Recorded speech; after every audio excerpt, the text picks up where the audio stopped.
US president Donald Trump की Iran में protester के मारे जाने पर मिलिट्री दखल देने की धमकी की बड़े पैमाने पर चर्चा हुई, जिससे उनकी गंभीरता पर सवाल उठ रहे हैं।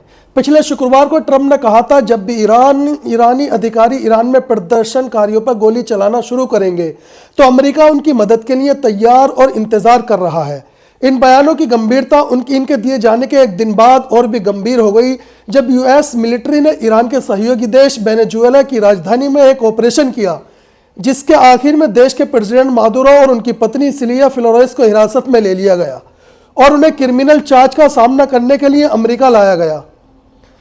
ईरान की तरफ से कई ईरानी नेताओं ने धमकी दी और वादे किए, अगर ट्रंप अपनी धमकियों पर आगे बढ़े तो वह अमेरिका से बदला लेंगे।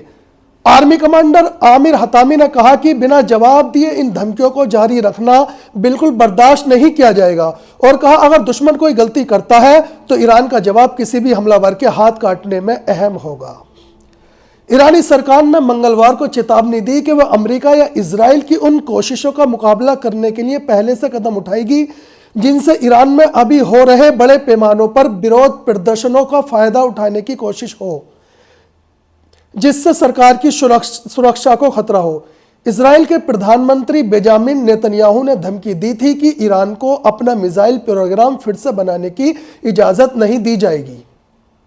एक बयान में ईरान की नेशनल डिफेंस काउंसिल ने देश के दुश्मनों पर देश के मामलों में दखल देने के बारे में धमकी भरी बयानबाजी बढ़ाने का आरोप लगाया।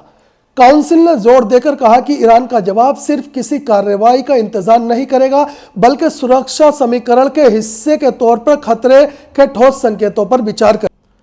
तेहरान ने ट्रंप के बयानों पर जवाब दिया, दखल देने वाले किसी भी हाथ को उसके टारगेट तक पहुंचने से पहले ही काट दिया जाएगा। ईरानी आर्मी कमांडर आमिर हतामी का मानना है कि बिना जवाब दिए लगातार अमेरिकी धमकियों को बर्दाश्त नहीं किया जाएगा। डोनाल्ड ट्रंप बराक ओबामा नहीं है। जानकारों ने ईरान में प्रदर्शनकारियों को बचाने के लिए दखल देने की ट्रंप की धमकी को एक मिसाल माना, जिससे ट्रंप को लेकर ईरानी सरकार की चिंता जरूर बढ़ेगी।